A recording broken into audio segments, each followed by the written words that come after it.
Hey guys, so just a heads up, COVID has hit the Strickland household, so little guy has COVID, daughter sick. It's just been a fun couple days. So we are not going to have Google Meets for the next few days, but we will. I'll record the lesson, and then you guys will go from there. If you do have any questions, I do have my phone on me at all times. So I will be available that way. So today we're going to look at Enlightenment thinkers. We're specifically going to talk about a guy named Hobbes and a guy named Locke. So Thomas Hobbes, John Locke. Yesterday we talked about how Thomas Hobbes came up with the idea of social contract, where you have to give up some of your rights for governments to pretty much protect them. But he also, at the same time, believed that you should be controlled, that leaders, that because we were too selfish, it was human nature that we were too selfish. We needed to be controlled. Um, Whereas John Locke, on the other hand, he thought a few other things. He didn't necessarily think that we needed to be controlled, but he did believe that we were given certain God given rights. And you've heard these terms before: life, liberty. He uses the term property, but Thomas Jefferson, when he wrote the Declaration, said the life, liberty, and the pursuit of happiness. Um, so we're going to look at Enlightenment and how it translates into pop culture today. We have the Avengers that we're going to use, and then we're going to use the Bug's Life, which is a Disney movie or Pixar or something like that. I think it's Pixar. All right. So our assumption is, or our culture is influenced by the past in many ways. And guys, movies are definitely not an exception of that. We often value an enlightened nation, and they're often woven into movies like Avengers or A Bug's Life. Avengers, you definitely see it in.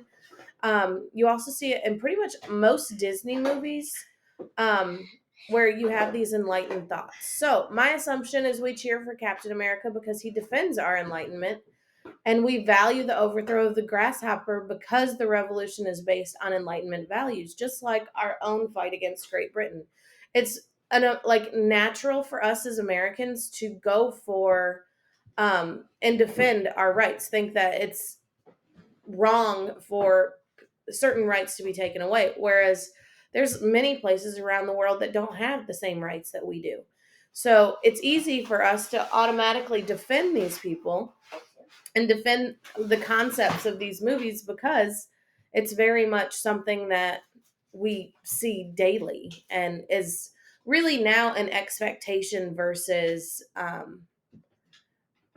like a hope, something that you would hope for. Like this is the way that our enlightened values are placed. We don't hope for these things anymore. We have them.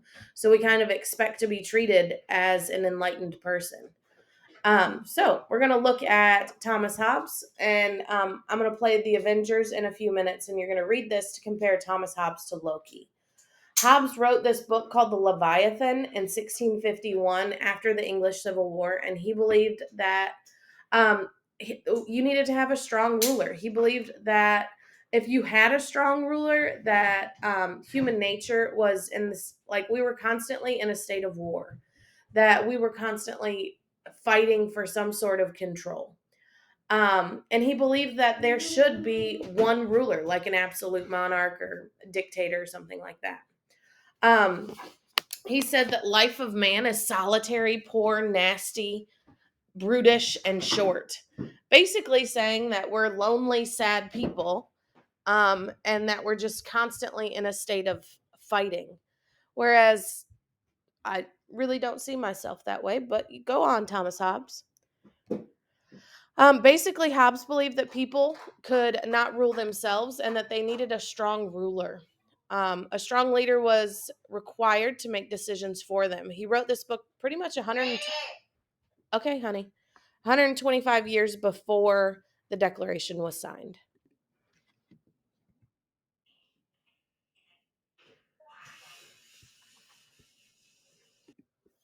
All right, so now we're going to take a look at the Avengers, this clip from the Avengers. Um, uh-oh. In awe, they are in that condition called war, and in such a war as if of every man against every man. So that's a quote from Thomas Hobbes, and we're going to look at this video.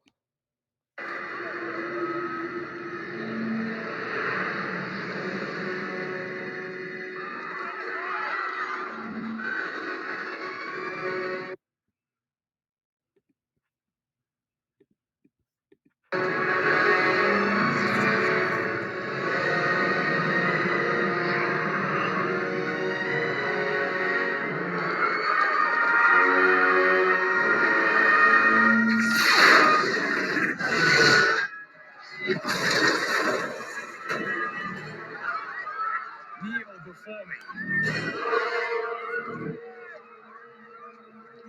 I said.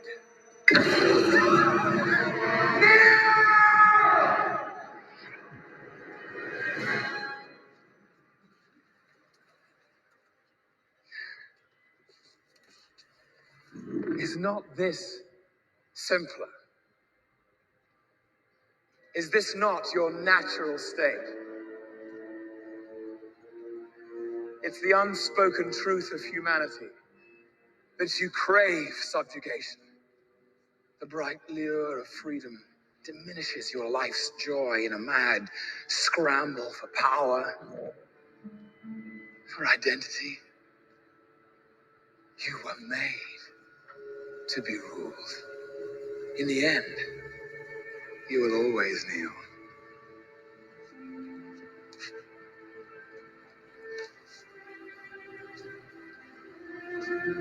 Not to men like you.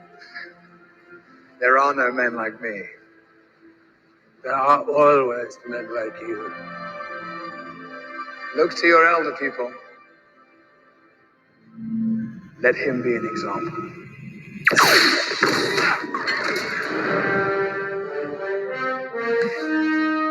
You know, the last time I was in Germany and saw a man standing above everybody else, we ended up disagreeing. The soldier. The man out of time. I'm not the one who's out of time. Loki, drop the weapon and stand down.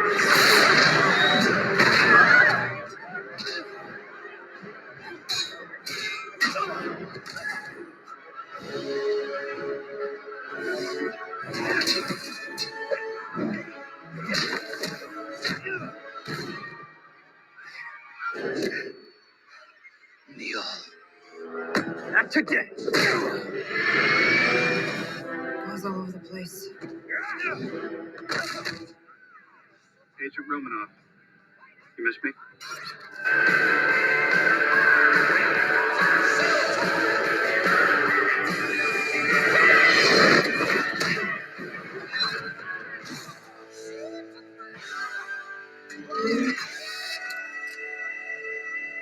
Make a move, reindeer games.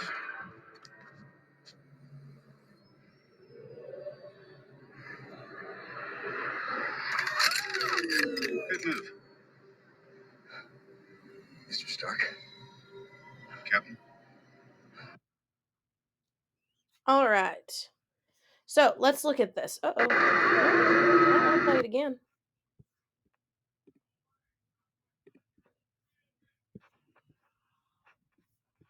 Okay.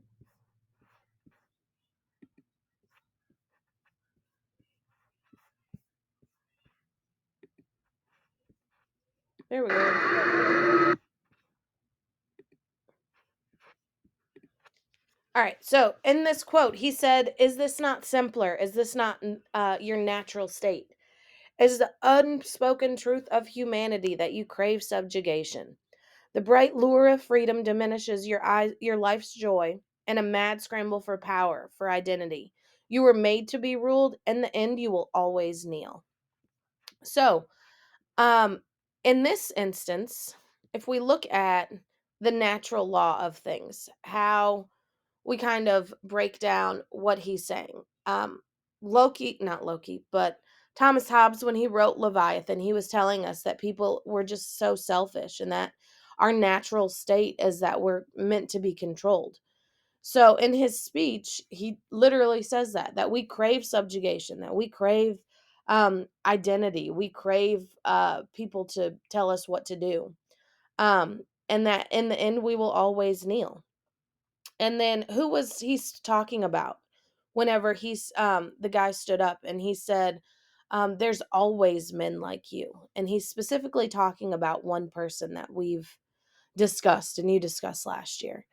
So the natural nature and natural law were the focus of many Enlightenment thinkers. Thus, you heard the word nature in Loki's speech, and you're going to hear it again in a clip from A Bug's Life. So we have the rules of nature, and then so lasting freedom, peace, and prosperity comes from adhering to the laws of nature. If you think about like how humans act with each other, it's very similar in some aspects to that of the animal kingdom or even like bugs. Whenever you think of one person who loses power, you have other people always there to try and gain it. There's always those that help build, and that sort of thing. So we're going to look at John Locke. John Locke wrote Two Treatises of Government in 1689, just a year after the Bloodless Revolution. You remember the Bloodless Revolution was between William and Mary and her father. It was a transition of power, where Parliament actually gained some power and they took some power from the kings and queens. It was called the Glorious Revolution. John Locke, he believed that people were born with three natural rights: life, liberty, and property, and that government's job was to protect our rights. And if government didn't protect those rights, it's the right of the people to overthrow that government. Um, and he believed that people could rule themselves. All three of those parts you're going to see a lot whenever we cover um, the Declaration. And here's an example right here. So John Locke wrote the his book, The Two Treatises of Government, um, and the American Revolution, which began. So anyway, the American Revolution began 85 years later. We have the Declaration, which basically is gonna really be inspired by this guy. And for example, here's a quote from the Declaration. It says, "We hold these truths to be self evident, that all men are created equal, and that they are endowed by their Creator with certain unalienable rights. And among these rights are life, liberty, and the pursuit of happiness. That to secure these rights, governments are instituted among men, deriving their powers from the consent of the governed. And that whenever any form of government becomes destructive of these ends, it's the right of the people to alter or abolish it." So let's look back. It says people are born with three natural rights. Well, we can see that. Oop, let me use my little hover thing. Okay. So it says right here that people are endowed by their Creator with certain unalienable rights. And among these rights are life, liberty, and the pursuit of happiness. Um, then, if we go back again, come on. Nope, I want this way. That it is the job of the government to protect these rights, and then if the government does not protect these rights, it is the right of the people to overthrow it. So it says that to secure these rights, governments are instituted among men. Deriving, this means they get their power from the consent of the government. And whenever any form of government becomes destructive of these ends, it is the right of the people to alter or abolish it. So, really, when Thomas Jefferson wrote the Declaration, this guy is the one that he had this book open as he was writing this, because it's pretty much a smooth transition of what John Locke said to what Thomas Jefferson would later say. Okay. And now we're going to look at A Bug's Life, and we're going to compare that to the thought of Thomas Jefferson. I need to turn you off. There we go.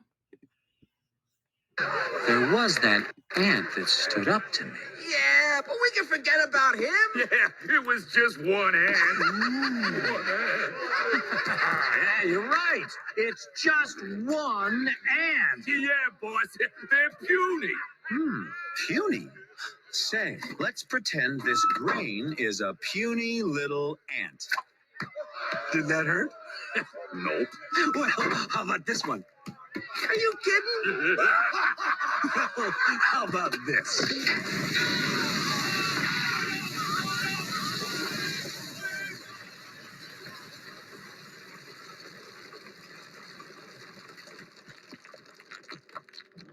You let one ant stand up to us, then they all might stand up. Those puny little ants outnumber us 100 to 1. And if they ever figure that out, there goes our way of life. It's not about food. It's about keeping those ants in line. That's why we're going back.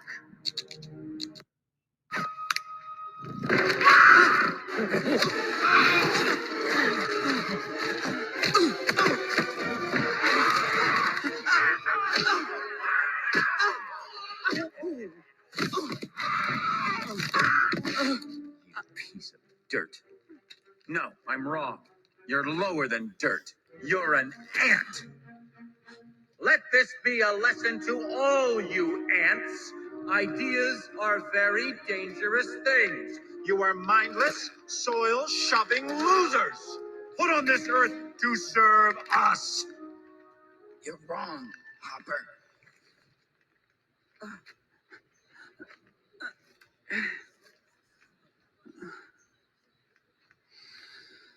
Ants are not meant to serve grasshoppers.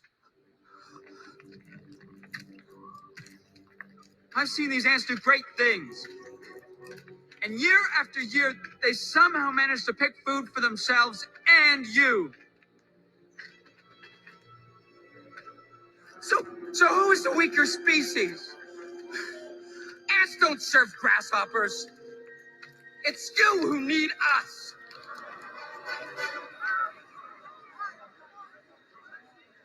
We're a lot stronger than you say we are. And you know it, don't you?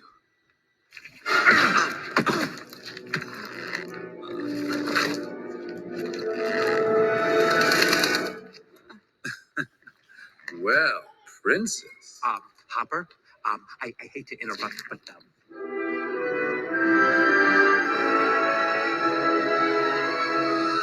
You ants stay back!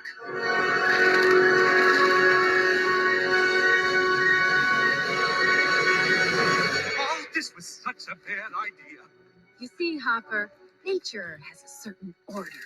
The ants pick the food, the ants keep the food, and the grasshoppers leave. I'm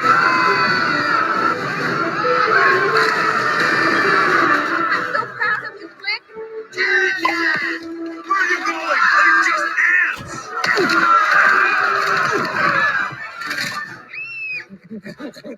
Go, bad grasshopper, go home.